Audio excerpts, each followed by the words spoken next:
নমস্কার বন্ধুরা, আজকে আমরা করব আম পোড়ার শরবত। এর জন্য নিয়ে নিয়েছি দুটো ছোটো মাপের আম পুড়িয়ে নিয়েছি। কিছু বরফ আছে, একে একে ওগুলো ঢেলে নেব।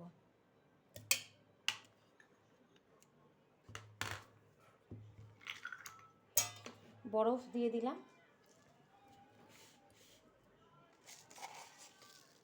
1 চামচ চিনি, কেউ যদি বেশি খায় একটু দিতে পারে, একটুখানি নুন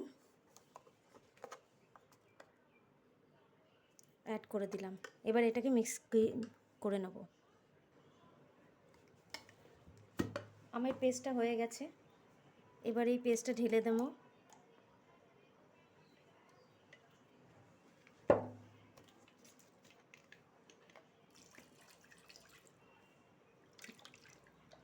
একটু জল দিয়ে এটাকে একটু